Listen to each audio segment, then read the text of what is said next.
Students, this is our 11th lecture on biomolecule. बेटा previous lecture में हम enzymes पे जो है बात कर रहे थे, तो एंजाइम्स के रिलेटेड हमने कुछ चीज़ों को सीख लिया था। अगर आपको याद होगा, हमने इसका chemical nature, nomenclature, classification, structure of enzymes, properties of enzymes और mechanism of action of enzyme पढ़ लिया था, जिसमें हमने transition state theory, lock and key theory and induced fit theory को पढ़ लिया था, अगर आपको याद होगा। नाउ बेटा इन दिस लेक्चर हम कोशिश करेंगे कि हम एंजाइम्स का जो पार्ट है उसको कंक्लूड कर लें। अब बेटा एंजाइम्स का जो टॉपिक है जो हम आज स्टार्ट करेंगे, that is factors affecting rate of reaction और एंजाइम एक्टिविटी। टॉपिक हम स्टार्ट करेंगे, वो कौन से फैक्टर्स है, इंपॉर्टेंट क्वेश्चन है। हम यहां पे लिखेंगे बेटा फैक्टर्स अफेक्टिंग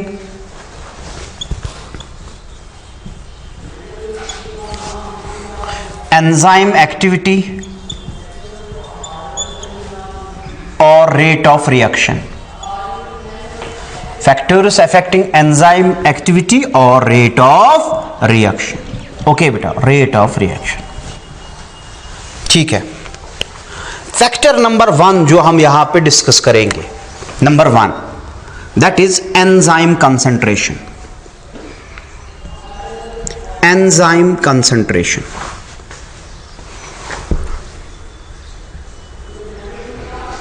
एंजाइम कंसंट्रेशन। पहला फैक्टर जो हम यहां पे डिस्कस करेंगे दैट इज एंजाइम कंसंट्रेशन। अब बोर्ड की तरफ अब आप नजर रख लीजिए। समझाने के लिए मैं सिंपली एक यहां पे एक एग्जांपल लूंगा, जिससे हमें ये क्लियर हो जाएगा कि what is the effect of enzyme concentration on the rate of reaction. अब बोर्ड की तरफ अब आप नजर रख लीजिए बेटा। लेट इट बी, हमारा यहां पे बेटा, हमारा यहां पे एक रिएक्शन हो रहा है, यहां पे एक रिएक्शन हो रही है और सबस्ट्रेट से यहां पे, लेट इट बी, यहां पे 100 सबस्ट्रेट्स है। कितने सबस्ट्रेट्स है बेटा? 100। अब यहां पे एंजाइम है, एंजाइम यूज हो रहा है और उस एंजाइम के पास 10 एक्टिव साइट्स है, यानी वो 10 सबस्ट्रेट्स के साथ बाइंड हो सकता है एट ए टाइम। वो 10 सबस्ट्रेट्स पे एक्ट हो रहा है, वो काम कर रहा है बेटा। अब देखो बेटा क्या होगा, अब अगर एंजाइम ऐड हो रहा है, साथ साथ एंजाइम को आप ऐड करते जा रहे हैं। अब सबस्ट्रेट्स यहां पे 100 में से 10 सबस्ट्रेट पे एक्ट कर रहा है एंजाइम। अब यहां पे और एक एंजाइम आपने ऐड किया, एंजाइम की कंसंट्रेशन इंक्रीज हुई। आप मुझे बताओ रेट ऑफ रिएक्शन को क्या होगा? जितना एंजाइम आ जाएगा, सबस्ट्रेट अवेलेबल है, तो जितना एंजाइम आप पोर करेंगे उतनी ही रेट ऑफ रिएक्शन क्या हो जाएगी? फास्ट हो जाएगी। तो अगर आपने और एंजाइम ऐड किया, लेट इट बी ये एंजाइम 20 सबस्ट्रेट्स के साथ बाइंड कर रहा है, अब 80 रह गए, ऐसे एंजाइम फिर 20 से 40, ऐसे और एक एंजाइम 20 से, ऐसे ही आगे आगे, तो सारे 100 सबस्ट्रेट्स जो है वो अब एंजाइम्स के साथ जो है बाइंड हो गए। तो जितना आप एंजाइम ऐड करेंगे एक रिएक्शन के अंदर, उसकी कंसंट्रेशन इंक्रीज होगी, at the same time the rate of reaction increase. अब बोर्ड की तरफ नजर रख लेना। अगर मैं यहां पे इसको ग्राफ की फॉर्म में शो करूं, यहां पे हम लेंगे रेट ऑफ रिएक्शन। आप पहले इसको कॉन्सेप्ट याद रख लीजिए, रेट ऑफ रिएक्शन, और यहां से हम लेंगे एंजाइम कंसंट्रेशन। चलो क्या हो रहा है बेटा? एंजाइम की कंसंट्रेशन इंक्रीज हो रही है, रेट ऑफ रिएक्शन भी बढ़ रही है। बोर्ड की तरफ नजर यहां पे बेटा। हाँ, अब देखो यहां पे क्या होगा, जितना आपने एंजाइम पोर किया उतनी ही यहां से रेट ऑफ रिएक्शन बढ़ रही है। मगर एक टाइम पहुंचेगा जब ये सारे सबस्ट्रेट्स अब अवेलेबल नहीं है, सारे सबस्ट्रेट्स जो है बाइंड हो गए, अब कोई सबस्ट्रेट प्रेजेंट नहीं है। अब बेटा और एंजाइम ऐड करने से क्या रेट ऑफ रिएक्शन पे कोई फर्क पड़ेगा? कोई फर्क नहीं पड़ेगा। क्यों? बिकॉज सबस्ट्रेट ही अवेलेबल नहीं है जिस पे एंजाइम काम करे। तो इसके बाद क्या होगा, अब ये रेट ऑफ रिएक्शन जो है कांस्टेंट रहेगी, इस पे कोई इफेक्ट नहीं पड़ेगा। पहले बढ़ रही थी, अब कांस्टेंट है। Now this point beyond which add करने से कोई इफेक्ट ना हो, तो दिस पॉइंट जहां तक रेट ऑफ रिएक्शन इंक्रीज हो जाए, this point is known as saturation point और लिमिटिंग पॉइंट। सैचुरेशन पॉइंट और लिमिटिंग पॉइंट। तो बेटा याद क्या आपने रखा, पॉइंट आपने याद क्या रखा, इंक्रीज, अगर मैं यहां पे इसको लिखूं, increase in enzyme concentration speeds up the rate of reaction, speeds up the rate of reaction only up to a specific point known as saturation point, beyond which enzyme concentration has no effect on the rate of reaction,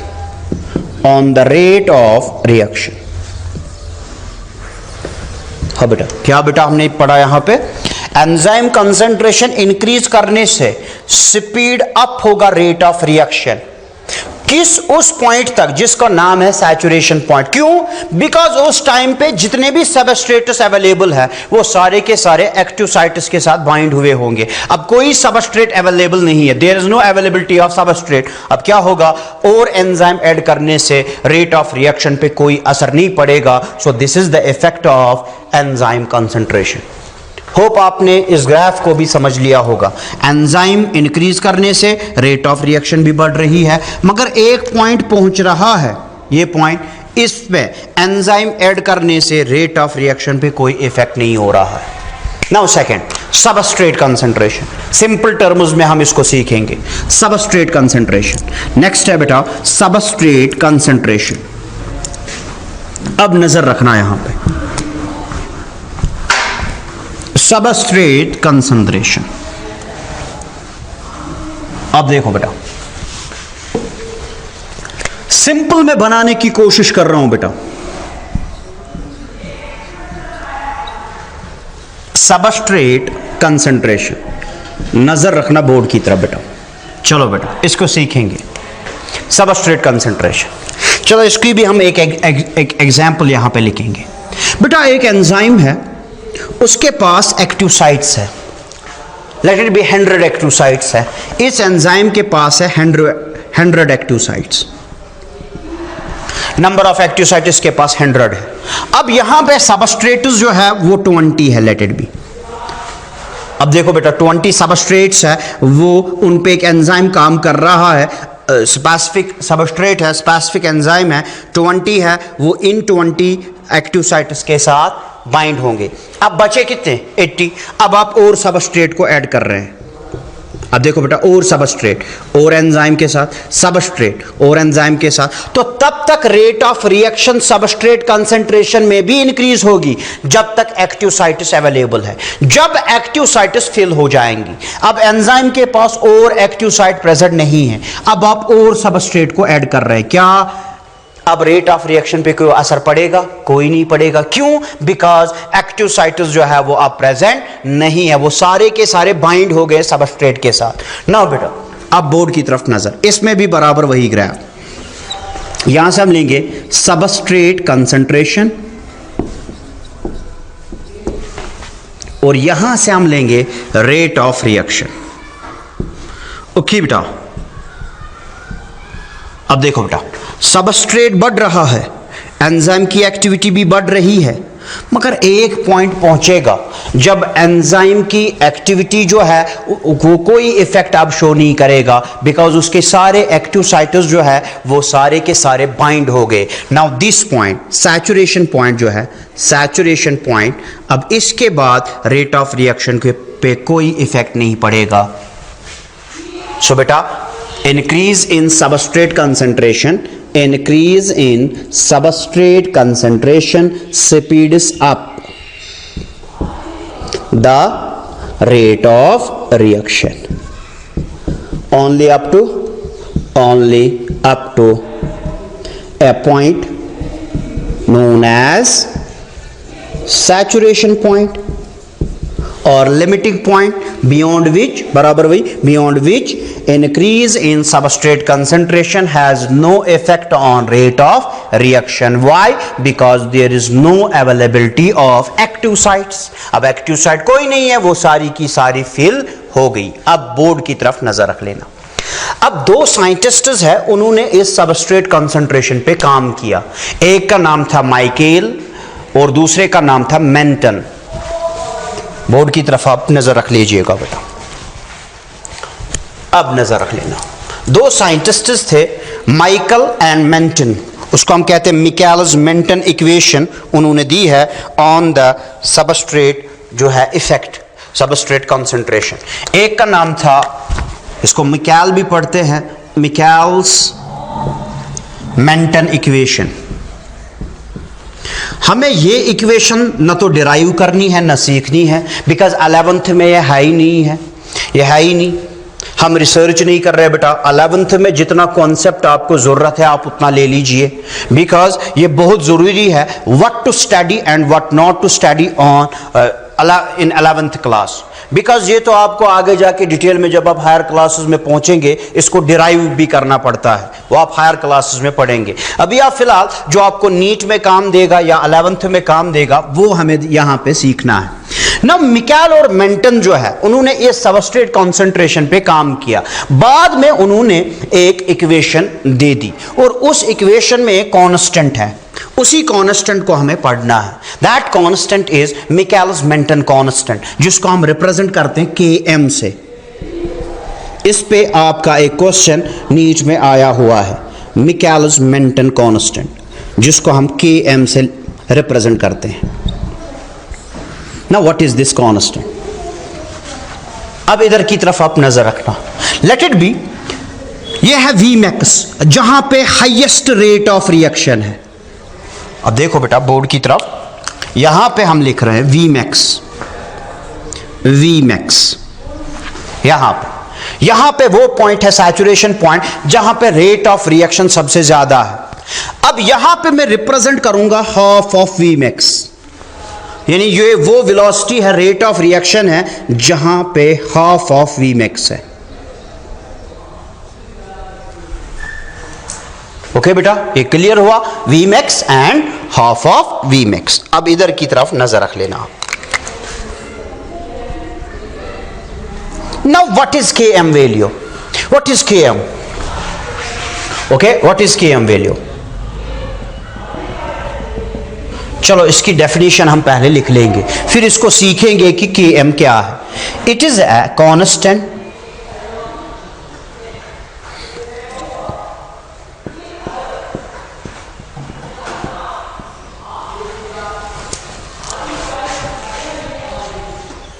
it's a constant or mathematical derivation.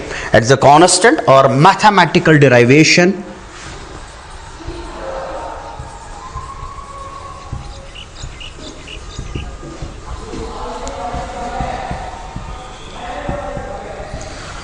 जो Km value हमें निकालना है बेटा.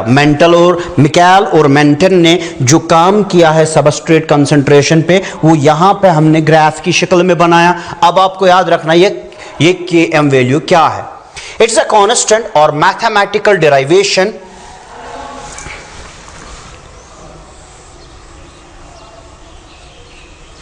which determines the substrate concentration, which determines the substrate concentration at which enzyme catalyzed reaction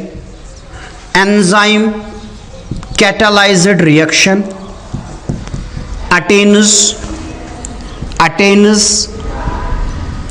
half of its maximum velocity.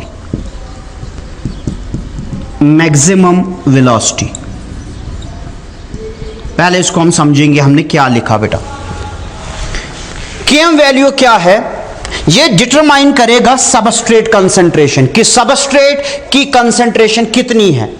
अब देखो बेटा, इधर की तरफ आप नजर रख लीजिए, सबस्ट्रेट कंसंट्रेशन कितनी है जब enzyme catalysed reaction half of its maximum velocity तक पहुंची होगी। इधर की तरफ नजर, अब देखो यहां पे this is half of maximum velocity. अब इस हाफ ऑफ मैक्सिमम वेलोसिटी पे जो बेटा सबस्ट्रेट कंसंट्रेशन यूटिलाइज हुआ होगा, कितना सबस्ट्रेट कंसंट्रेशन हमारा यूज हुआ, which determines the at which enzyme catalyzed reaction attains half of its maximum velocity। जो सबस्ट्रेट कंसंट्रेशन यूज हुई वो कितनी है जब ये reaction half of its V max तक पहुंची थी। अब देखो ये वी मैक्स है कंप्लीट, इसका हाफ, यानी अगर इसको 10 मिनट लगे वहां तक, रेट ऑफ रिएक्शन 100 टाइम्स है, 50 तक ये कब पहुंचा, 50 टाइम्स तक, that is half of it is maximum velocity. Now half of V max पे कितना सबस्ट्रेट कंसंट्रेशन यूज हुआ, this is the KM value, it is the KM value. Now आपके जो है नीट में एक क्वेश्चन आया हुआ है, इधर की तरफ हम उसको मेंशन करेंगे। अब इधर की तरफ बोर्ड की तरफ आप नजर रख लीजिए।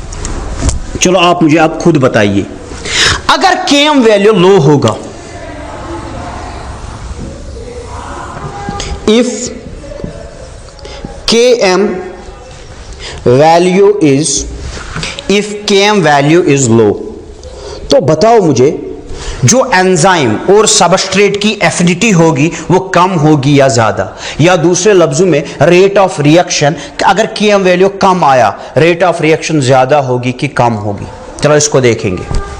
हाँ बताइए बेटा, अगर केएम वैल्यू कम आया, इधर की तरफ नजर, अगर एक पर्सन है वो यहां पे जा रहा है यहां तक, ए पॉइंट से लेकर बी पॉइंट तक 100 मीटर की डिस्टेंस है, इसको लगे 4 मिनट 4 मिनट्स। अब एक और पर्सन है वो भी गया ए से लेकर बी तक, मगर उसको लगा 1 मिनट, टाइम इस पे कम है, इसमें टाइम ज्यादा है। आप अब मुझे बताओ फास्ट ये चला होगा कि फास्ट ये चला होगा? फास्ट ये चला होगा, बिकॉज टाइम कम है, इसने कम मीटर कम टाइम में ऑब्टेन किया, बराबर वही। आप देखो अगर ये हाफ ऑफ वी मैक्स का वैल्यू कम है, अगर केएम वैल्यू कम है, केएम वैल्यू का जो है वो बहुत कम है उसका वैल्यू, यानी वो हाफ ऑफ वी मैक्स उसने अटेन किया होगा कम टाइम में।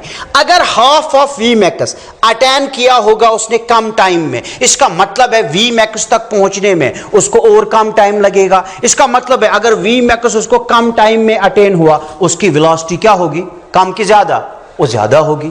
सो यहां पे बेटा यही क्वेश्चन आपके नीट में आया है, if KM value is low, तो यहां पे हम लिखेंगे there is more affinity, there is more affinity between the enzyme and substrate, between the enzyme and substrate. Enzyme और सबस्ट्रेट के दरमियान एफिनिटी ज्यादा है। क्यों? आप देखो अगर केएम वैल्यू जो है अगर वो कम आया, केएम वैल्यू कम आया, इसका मतलब है सबस्ट्रेट कंसंट्रेशन जो यूटिलाइज होगी हाफ ऑफ वी मैक्स कम में अटैच होगा। सो इसका मतलब है अगर केएम वैल्यू कम है, वेलोसिटी जो होगी वो ज्यादा होगी। दूसरा, अगर केएम वैल्यू ज्यादा निकला, if KM value is high, if KM value is high there is less affinity. So इसका मतलब है there is less affinity between enzyme and substrate, enzyme and substrate.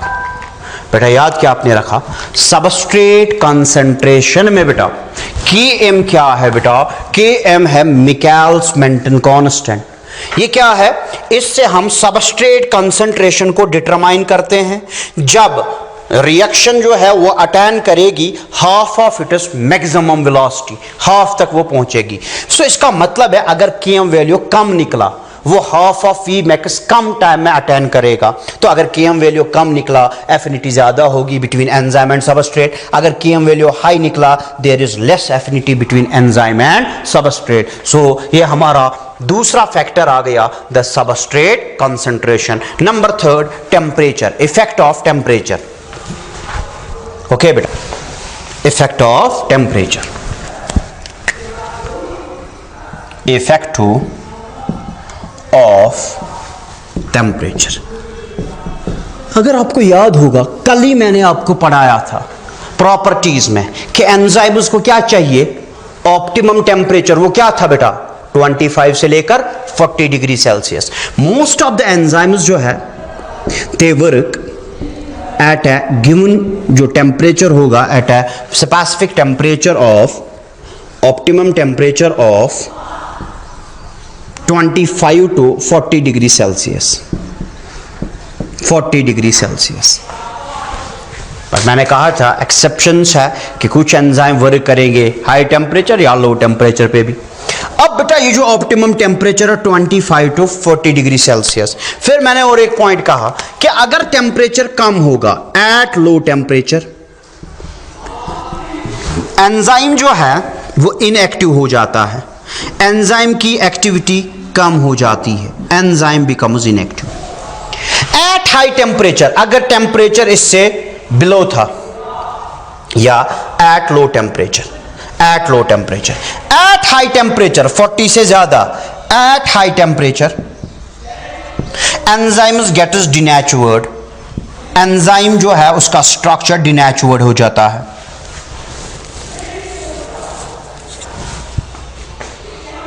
डिनैचुर्ड, enzyme डिनैचुर होगा। चलो अगर हम इसका ग्राफ बनाएं, अब देखो वो इन्वर्टेड आ जाएगा ऐसे, बोर्ड की तरफ नजर। Late it be, this is temperature and this is enzyme activity, enzyme activity, enzyme activity. अब देखो बेटा क्या होगा, अगर टेम्परेचर एक साइड से है और एंजाइम की एक्टिविटी हम दूसरे साइड से शो करेंगे तो उससे क्या होगा। अब बोर्ड की तरफ नजर रख लीजिए बेटा। Late it be, this is a temperature range. यहां पे हम कंसिडर करेंगे 10, 20, 30, 40, 50, ऐसे यहां पे 60, ऐसे आगे जाएंगे। चलो बेटा अब देखो 25 से लेकर 40 तक जो है, late it be, this is 10, 20, 30, 40, 50 and 60। 25 से लेकर 40 तक एंजाइम की एक्टिविटी हाईएस्ट होती है। अब देखो बेटा इसका ग्राफ ऐसे आ जाएगा।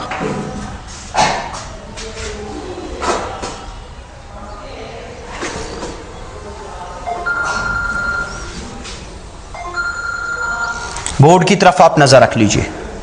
अब देखो एंजाइम जो है वो 25 to 40 अपनी जो है 25 to 40, हाँ 25 to 40 वो अपनी एक्टिविटी जो है वो अच्छे से शो कर रहा है। मगर अगर टेम्परेचर रेंज कम हो रहा है, एंजाइम एक्टिविटी डिक्रीजेस। अगर टेम्परेचर हाई हो रहा है, एंजाइम एक्टिविटी फिर से डिक्रीज। तो ये जो है ये इन्वर्टेड स्ट्रक्चर में इसका ग्राफ बन जाएगा, इफेक्ट ऑफ टेम्परेचर। ये भी आपके नीट में क्वेश्चन आया हुआ है। नीचे 4 ग्राफ्स बनाए गए थे, बताया गया था बताओ इफेक्ट ऑफ टेम्परेचर फॉलोइंग में से कौन सा ग्राफ शो कर रहा है, दैट इज दिस ग्राफ। अब देखो सीधे टेम्परेचर कम, एक्टिविटी कम, टेम्परेचर बढ़ रहा है, एक्टिविटी भी बढ़ रही है। मगर जब टेम्परेचर बहुत ज्यादा बढ़ रहा है, एक्टिविटी फिर से कम। So this is effect of temperature. Next effect of pH. सो ये हमारे पास थर्ड फैक्टर है। Now fourth factor, effect of pH.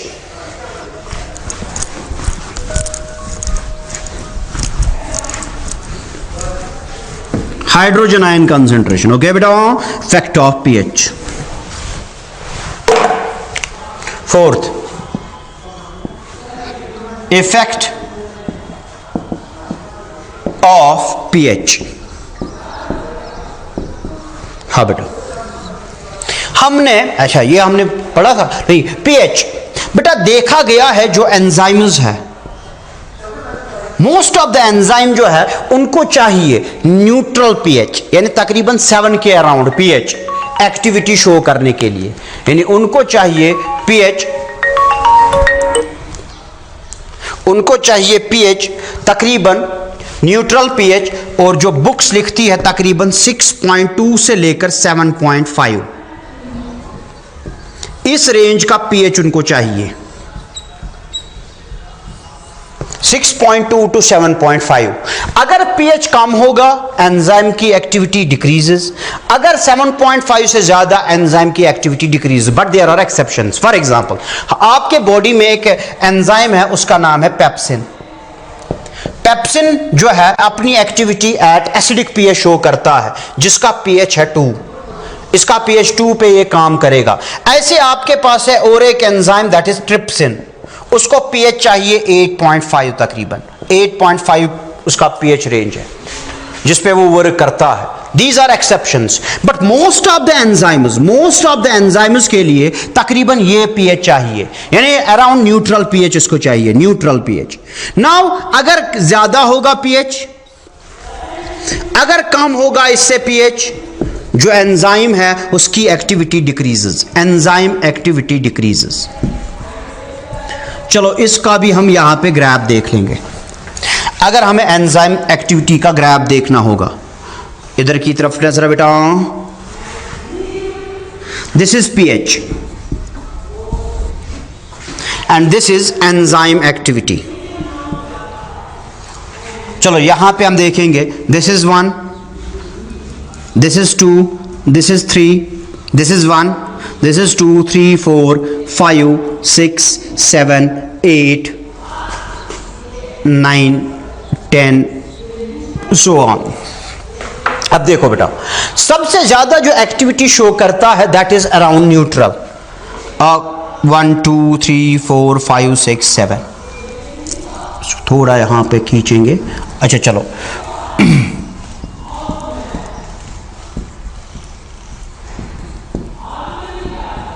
Okay बेटा, अब देखो 7 के अराउंड, न्यूट्रल के अराउंड इसकी एक्टिविटी हाईएस्ट है, इसको यहां पे शो करेंगे।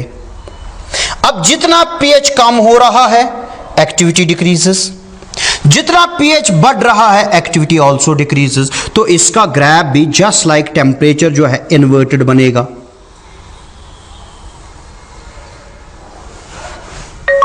ऐसे इसका ग्राफ बनेगा। सो बेटा जो इफेक्ट ऑफ पीएच है उसका जो ग्राफ है वो इस तरीके का बनेगा। यहां से एंजाइम एक्टिविटी है, यहां से पीएच है, तो जो ग्राफ बनेगा दैट इज इन्वर्टेड। ठीक बेटा, ये भी आपको क्लियर हुआ होगा। This is effect of pH. Next fifth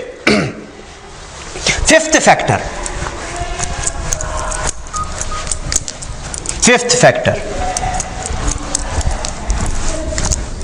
fifth factor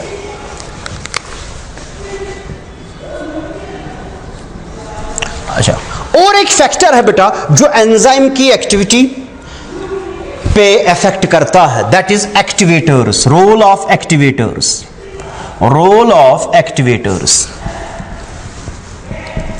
अब देखो बेटा, कुछ एंजाइम जो है वो हमारी बॉडी में सिक्रीट होते हैं इन एन इनएक्टिव फॉर्म। कुछ एंजाइम है वो हमारी बॉडी में, उनकी एक्टिविटी जो है वो इनएक्टिव है, उनकी एक्टिविटी वो शो नहीं करते हैं बेटा। एंजाइम्स जो है, कुछ एंजाइम्स इनएक्टिव होते हैं हमारे बॉडी में। इन एंजाइम्स को नाम रखा गया है जाइमोजेन्स। जो एंजाइम इनएक्टिव होते हैं उनको हम नाम देते हैं जाइमोजेन्स। इस पे भी एक क्वेश्चन आपके नीट में आया हुआ है, 10th में भी आपने पढ़ा होगा। फॉर एग्जाम्पल, आपके बॉडी में है एक एंजाइम, उसका नाम है पेप्सिनोजेन। 10th में पढ़ा होगा पेप्सिनोजेन। ये इनएक्टिव है। नाउ इसको एक्टिव बनना है, एक्टिवेटर का रोल आ जाएगा। 10th में आपने पढ़ा है हाइड्रोजन जो है, in presence of hydrogen pepsinogen gets converted into active pepsin. Pepsin is active. Now इसकी एक्टिविटी किसने इंक्रीज की? एक्टिवेटर ने। That activator is hydrogen. जो क्वेश्चन आपके नीट में आया है that was based on pepsinogen, ये ट्रिप्सिनोजेन।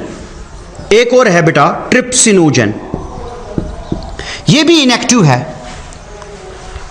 ट्रिप्सिन जो आप पैनक्रियाटिक जूस, ये डाइजेस्टिव जूस में प्रेजेंट होता है, पैनक्रियाटिक जूस में, या हमें डाइजेस्टिव सिस्टम में डिटेल में पढ़ना है। नाउ ट्रिप्सिनोजेन जो है इसको एक्टिव कौन बनाता है? इनटू एक्टिव ट्रिप्सिन में क्वेश्चन आया था। इन प्रेजेंस ऑफ, इसको एक्टिवेटर चाहिए, that is an enzyme known as enterokinase. इसको एक्टिव बनाता है बेटा enterokinase, enterokinase. So enterokinase is an activator in this case, hydrogen is an activator in this case. ऐसा बड़ा कुछ एंजाइम्स को चाहिए metals for their activity as an activator, those are called metallo enzymes, पढ़ा था हमने। फॉर एग्जाम्पल हाँ, ऐसे कुछ एंजाइम्स को चाहिए मेटल्स, एंजाइम्स को चाहिए metals for their activity, metals, उनको नाम रखा गया है metallo enzymes, metallo enzymes. Example carbonic anhydrase, anhydrase, इसको चाहिए जिंक। ऐसे कार्बोक्सीपेप्टाइडेज, उसको भी चाहिए जिंक, कार्बोक्सीपेप्टाइडेज। सो बेटा इन एंजाइम्स की एक्टिविटी जो है that is dependent on activator. So ये और एक इफेक्ट आ गया जो एंजाइम एक्टिविटी पे इफेक्ट करता है। नंबर 6, चलो बेटा यहां पे हम देख लेंगे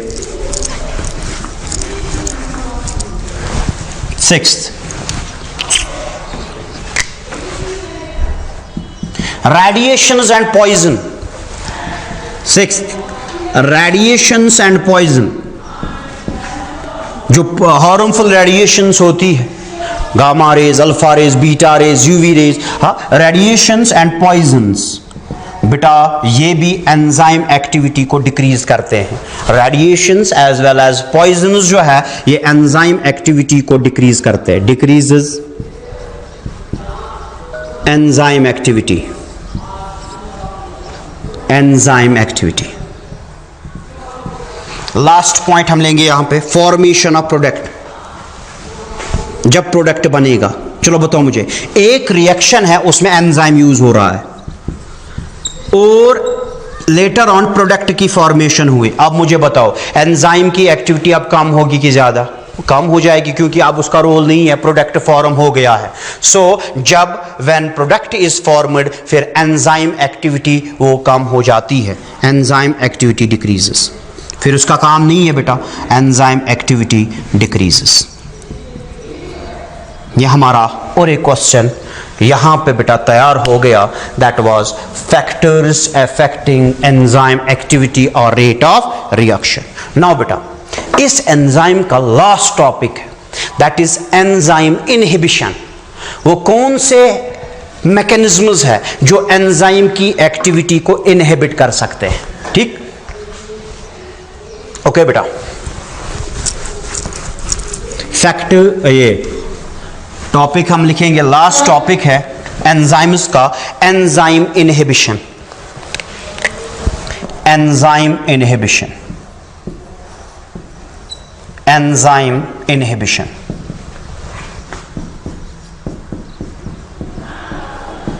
एंजाइम इनहिबिशन बेटा, what is enzyme inhibition? The mechanism that inhibits the activity of the enzyme। वो मैकेनिज्म बेटा जो एंजाइम की एक्टिविटी को इनहिबिट करेगा उसको हम नाम देते हैं एंजाइम इनहिबिशन। नाम से ही पता चल रहा है एंजाइम का काम क्या है, to speed up the rate of reaction. अब वो कौन से बेटा फैक्टर्स है, मैकेनिज्म्स है जो उसकी एक्टिविटी को इनहिबिट करेंगे? सो वो मैकेनिज्म्स विच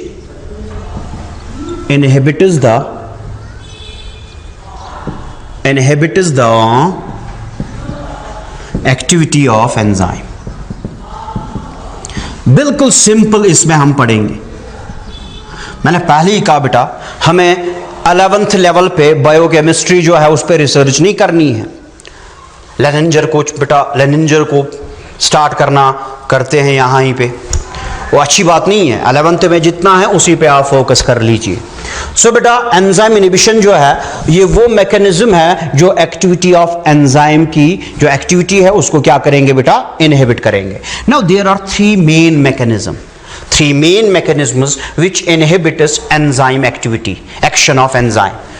3 main mechanisms। पहले हम उनके नाम लिखेंगे यहां पे, competitive inhibition, keep it on competitive inhibition, okay, but on non-competitive inhibition, and last one is allosteric inhibition. तीन मैकेनिज्म्स है बेटा जो एंजाइम की एक्टिविटी को इनहिबिट करते हैं, competitive inhibition, non competitive and allosteric. So इनको हम सीखेंगे by taking simple examples. Okay बेटा, सबसे पहले हम स्टार्ट करेंगे competitive inhibition. Now enzyme inhibition topic, और इसमें हम स्टार्ट करेंगे बेटा कॉम्पिटिटिव इनहिबिशन को. Competitive inhibition,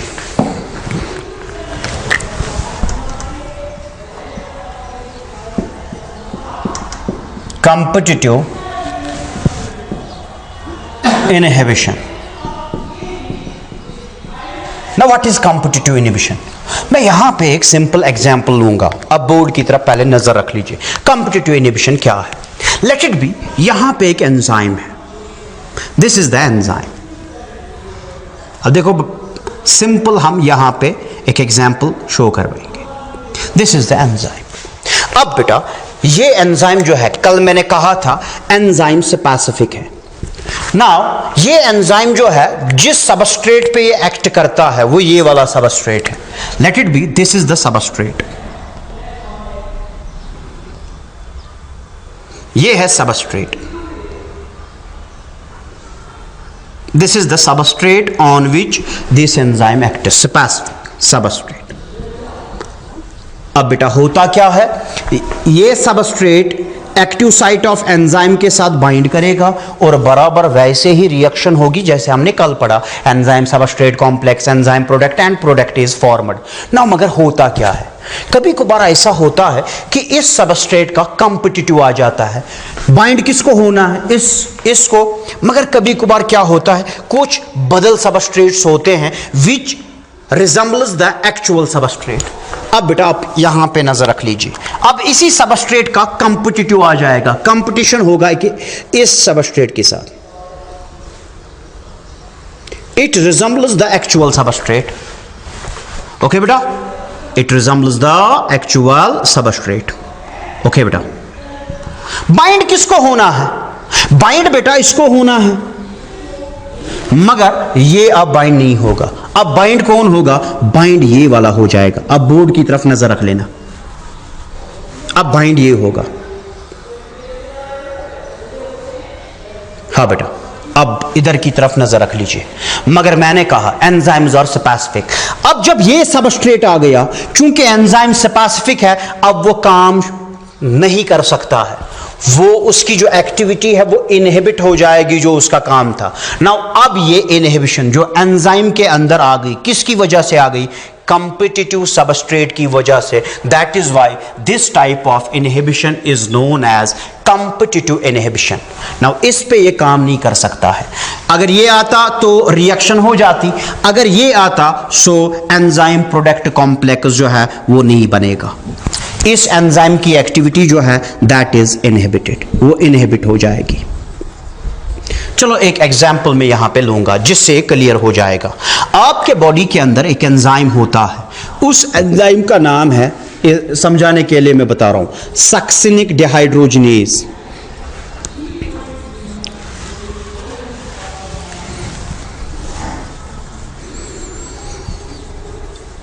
succinic dehydrogenase.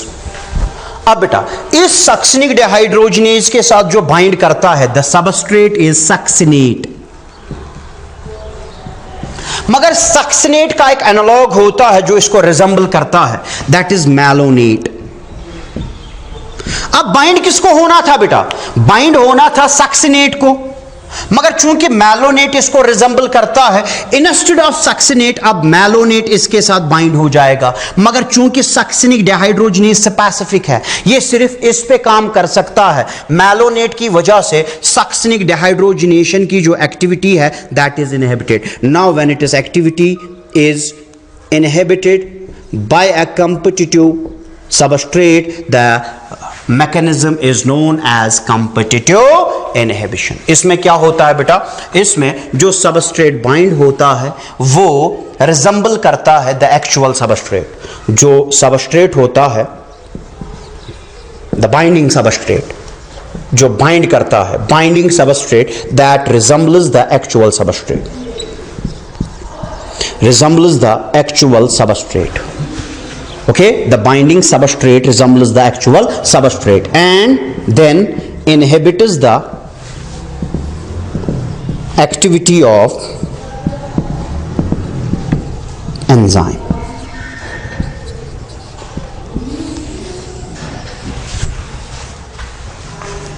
Okay बेटा, चलो एक चीज में यहां पे आपको सिखा लूं, अब बोर्ड की तरफ नजर रखना। ड्रग्स को भी ऐसे ही बनाया जाता है। जो आप मार्केट में ड्रग्स देखते हैं, कुछ ड्रग्स अगेंस्ट द बैक्टीरिया, उनका मैकेनिज्म आप देख लीजिए। एक ड्रग आता है सल्फा ड्रग्स, हमारे पास एंटीबायोटिक्स है बहुत सारे हैं, तो वो कैसे वर्क करते हैं, एक बराबर यही है कॉम्पिटिटिव इनहिबिशन। चलो यहां पे आप देख लीजिए, ब्यूटीफुल पॉइंट है। जो सल्फा ड्रग्स है बेटा, ये जो सल्फा ड्रग्स एक पर्सन लेता है, ये बैक्टीरिया के सेल वॉल की इनहिबिशन करता है। सेल वॉल की इनहिबिशन, जब बैक्टीरिया का सेल वॉल इनहिबिट हो जाएगा तो उसको हमारी बॉडी इजीली जो है एक्ट करती है, तो इंसान जो है वो बैक्टीरियल इन्फेक्शन से बच जाता है। अब ये कैसे होगा, इधर की तरफ नजर। पहले मैं बैक्टीरिया का कॉन्सेप्ट लूं। यहां पे है बैक्टीरिया बेटा, जो ये बैक्टीरिया है इसके अंदर एक एंजाइम होता है फॉर सेल वॉल सिंथेसिस, और एक सबस्ट्रेट होता है।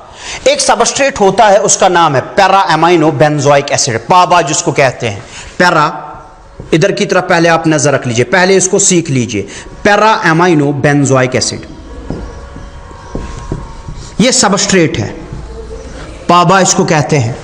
नाउ पाबा और ये बाइंड होता है, this substrate binds with the enzyme. Bacteria के पास एक एंजाइम है, उस एंजाइम का नाम भी आप याद रख सकते हैं। उस एंजाइम का नाम है डाइहाइड्रोप्यूरेट सिंथेज, डाइहाइड्रोप्यूरेट सिंथेज, ये एंजाइम है। अब देखो बेटा क्या होगा, इस बैक्टीरिया के पास जो ये एंजाइम है, it binds with the para amino benzoic acid, और यहां पे फॉलिक एसिड बन जाता है बैक्टीरिया के अंदर। बैक्टीरिया के अंदर फॉलिक एसिड की सिंथेसिस होती है, and folic acid is necessary for sale wall synthesis, और बैक्टीरिया का सेल वॉल फॉर्म हो जाता है, सेल वॉल सिंथेसिस। अब देखो बेटा, ये तो मैकेनिज्म मैंने आपको कहा। अब मुझे इस बैक्टीरिया को किल करना है। One of the mechanism is sulpha drug. Board की तरफ नजर बेटा, जो सल्फा ड्रग्स है they resemble with the PABA. जब कोई इंसान सल्फा ड्रग लेता है, it resembles the PABA, resembles the PABA. अब बोर्ड की तरफ नजर, बाइंड किसको होना था, बाइंड होना था इस एंजाइम के साथ पाबा को, मगर चूंकि सल्फा ड्रग इस पाबा को रिजेंबल करते हैं, अब instead of PABA sulpha drugs binds with the enzyme. अब जब सल्फा ड्रग इस एंजाइम के साथ बाइंड हो गए, फॉलिक एसिड की सिंथेसिस नहीं होगी। अगर फॉलिक एसिड नहीं बनेगा, सेल वॉल भी नहीं बनेगा, तो ये जो बैक्टीरिया है ये विदाउट सेल वॉल इसका जो है फॉर्मेशन हो जाएगा, और हमारी बॉडी इजीली फिर इसको जो है डाइजेस्ट कर सकती है, किल कर सकती है। So this is one of the जो है importance of competitive inhibition. So sulpha drugs जो है they also show competitive inhibition, they binds with this enzyme instead of PABA. Folic acid synthesis नहीं होगी, सेल वॉल भी नहीं बनेगा, सो ये है कॉम्पिटिटिव इनहिबिशन। अब और एक पॉइंट याद रख लीजिए, competitive inhibitions are reversible reactions. Competitive inhibitions are okay बेटा reversible reactions। now इसका मतलब क्या है, reversible reactions? अगर बेटा एक्चुअल सबस्ट्रेट की कंसंट्रेशन अब बढ़ गई, अगर एक्चुअल सबस्ट्रेट की कंसंट्रेशन बढ़ गई, फिर से एंजाइम जो है वो एक्टिव हो जाएगा। अब देखो यहां पे था एक सबस्ट्रेट, एक बाइंड हुआ ये वाला एनालॉग जो इसके अपोजिट में था, मगर अगर यही एक्चुअल सबस्ट्रेट की कंसंट्रेशन और बढ़ गई, सो इंस्टेड ऑफ दिस अब ये फिर से वापस बाइंड होगा। अगर इसकी कंसंट्रेशन बढ़ गई फिर से ये जो इनहिबिशन था ये रिवर्स हो जाएगा, फिर से एंजाइम एक्टिविटी शो कर सकता है। दैट इज व्हाई हम लिखते हैं competitive inhibitions are reversible reactions if the concentration of actual substrate is increased। ये क्लियर हुआ कि नहीं बेटा? So competitive inhibition. Number second, non competitive inhibition. Non competitive inhibition, non competitive inhibition.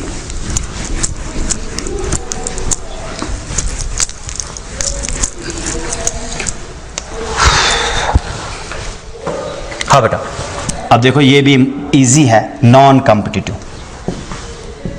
Inhibition. Okay बेटा, non competitive inhibition. अब इसमें क्या होता है, अब इसमें भी हम एक एग्जांपल यहां पे लेंगे। Late it be this is an enzyme, यहां पे एक एंजाइम है, दिस इज एन एंजाइम, ये एक एंजाइम है। ओके बेटा, this is an enzyme. Now ये एंजाइम जो है ये इस सबस्ट्रेट के साथ बाइंड करता है, ये इस एंजाइम के साथ बाइंड करता है। This is the substrate.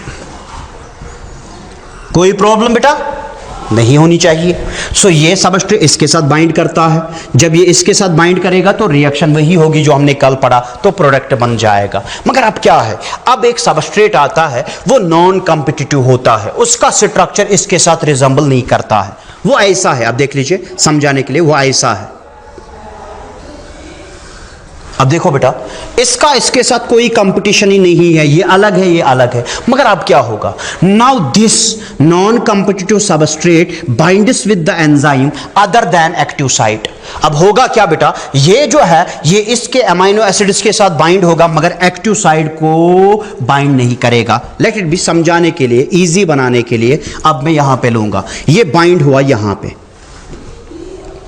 अब जब ये यहां पे बाइंड हुआ, now it causes A conformational change in this enzyme. जब ये बाइंड होगा इस एंजाइम के अंदर कन्फर्मेशनल चेंज आ जाएगी। लेट इट बी, वो चेंज ऐसे थी, यहां पे आ गई कन्फर्मेशनल चेंज। अब देखो बेटा, जब इस एंजाइम के अंदर इस सबस्ट्रेट की वजह से जो एनालॉग था इससे चेंज आ गई, कन्फर्मेशनल चेंज आ गई, क्या बेटा अब ये सबस्ट्रेट इसके साथ बाइंड कर सकता है? नहीं, बिकॉज ये अब कंप्लीमेंट्री नहीं रहे। सो बेटा हम कहते हैं ये एक नॉन कॉम्पिटिटिव सबस्ट्रेट था मगर इसने इस एंजाइम की एक्टिविटी को इनहिबिट किया। This is non competitive inhibition.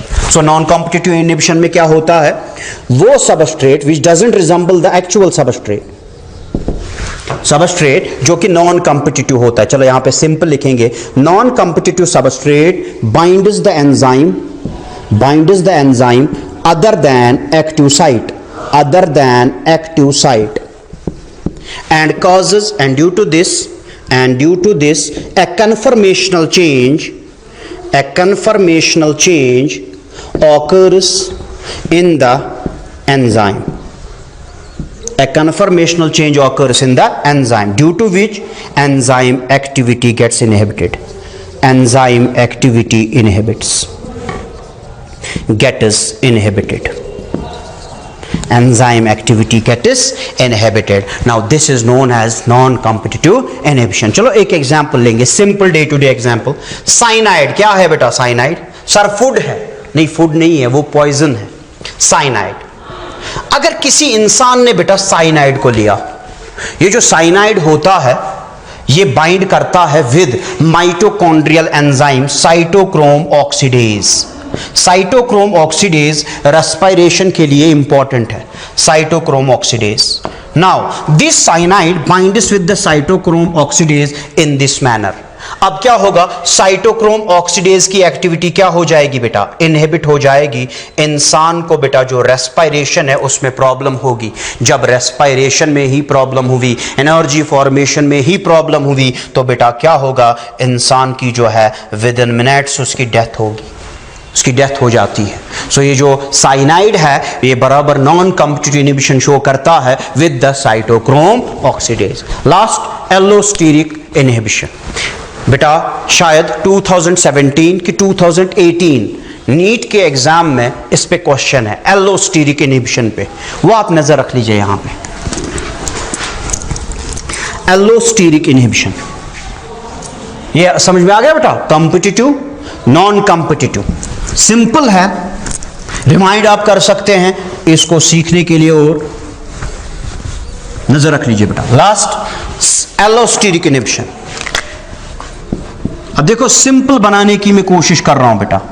Allosteric inhibition बेटा हमने कहा एंजाइम्स के पास क्या होता है? Active site. समझाने के लिए let it be this is enzyme, this is the active site, this is the active site. कुछ एंजाइम्स में besides active site there is one more site. ये सब एंजाइम्स के पास नहीं है। Certain enzymes contain this site, for example hexokinase, उसमें ये साइट है। लेट इट बी, यहां पे हम देखेंगे कुछ एंजाइम्स के पास बिसाइड्स एक्टिव साइट और एक साइट है। This site is called allosteric site. Allosteric site. certain enzymes contain other sites besides the active site. That site is known as allosteric site. It is besides the active site. Besides the active site. But in some enzymes, उसके example हम अभी लेंगे। अब बेटा अगर allosteric site की वजह से, if due to allosteric site inhibition occurs in an enzyme, अगर एलोस्टेरिक साइट की वजह से इनहिबिशन आ गई, this is known as allosteric inhibition. Allosteric inhibition समझ में आ गया बेटा? अगर the inhibition of enzyme due to allosteric site is known as allosteric inhibition. अब देखो क्वेश्चन क्या आया था एग्जाम में, अब इधर की तरफ नजर रख लीजिए बेटा।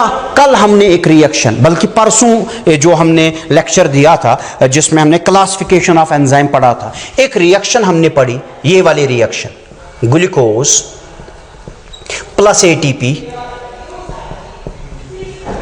गिव्स ग्लूकोज 6-फॉस्फेट, पढ़ा था बेटा, in presence of enzyme hexokinase. यही क्वेश्चन आपके नीट में आया है। अब देखो क्या होगा। अब देखो बेटा रिएक्शन ये है, ग्लूकोज को एटीपी के साथ बाइंड होना है टू फॉर्म ग्लूकोज 6-फॉस्फेट। अब बोर्ड की तरफ नजर बेटा, जब ग्लूकोज 6-फॉस्फेट बनता है, अब इस रिएक्शन में हेक्सोकाइनेज की एक्टिविटी फिर इनहिबिट होनी चाहिए। क्यों? प्रोडक्ट बन गया, अब हेक्सोकाइनेज का काम नहीं है। अब होता क्या है, इधर की तरफ नजर। When glucose binds with ATP in presence of hexokinase, when glucose 6-phosphate is formed, it binds with the hexokinase at its allosteric site. Hexokinase के पास एक साइट होती है एलोस्टेरिक साइट। चूंकि ये बन गया, अब और नहीं बनना चाहिए, ग्लूकोज 6-फॉस्फेट की फॉर्मेशन हो गई। Now it binds with hexokinase at its allosteric site. When it binds with allosteric site, the hexokinase activity gets inhibited. अब ये फर्दर काम नहीं करेगा, अब इसकी एक्टिविटी जो है वो इनहिबिट होगी। सो बेटा यहां पे हुआ क्या, ग्लूकोज 6-फॉस्फेट ने खुद अपनी फॉर्मेशन को अब फर्दर रोका बाय इनहिबिटिंग द हेक्सोकाइनेज। आपके नीट में क्वेश्चन है, ये किस टाइप का जो है मैकेनिज्म है, फीडबैक मैकेनिज्म है? This is called negative feedback mechanism. जो ये रिएक्शन आप देख रहे हैं जिसमें एलोस्टेरिक इनहिबिशन शो हो रहा है, it is called negative feedback mechanism. क्यों? Why it is called a negative feedback mechanism? Because जो ग्लूकोज 6-फॉस्फेट है वो सिग्नल दे रहा है कि अब मुझे और नहीं बनना है। तो ग्लूकोज 6-फॉस्फेट, सो हेक्सोकाइनेज की एक्टिविटी अब किससे इनहिबिट हुई बेटा? Due to allosteric site. So hexokinase activity inhibited due to allosteric site. Now this inhibition is known as allosteric inhibition. Simple है बेटा। हमने एक एग्जाम्पल यहां पे पोज की हेक्सोकाइनेज की, होप आपने इसको भी सीख लिया होगा। एलोस्टेरिक इनहिबिशन, ये एक्टिव साइट को छोड़कर और एक साइट होती है, तो वो एग्जाम्पल है। नाउ लास्ट बेटा, एक दो टर्म्स हम सीखेंगे, विद दैट हम जो एंजाइम्स है वो टॉपिक हम कंक्लूड कर लेंगे। तो यहां पे हम लिखेंगे इंपॉर्टेंट टर्म्स, एक दो टर्म्स में बताऊंगा, उस पे भी आपके नीट पे क्वेश्चन है, इसलिए मैं वो बता रहा हूं बेटा। यहां पे हम लिखेंगे important terms, important terms. Okay बेटा, important term number 1, that is isozyme. Isozyme या इसको सिंपली कहते हैं आइसो एंजाइम। इस पे क्वेश्चन है आपके नीट में, घर पे बेटा मेहनत कर लीजिए बेटा। व्हाट इज आइसोजाइम और iso enzyme? The different molecular forms of same enzyme, the different molecular forms of the enzyme having similar substrate activity.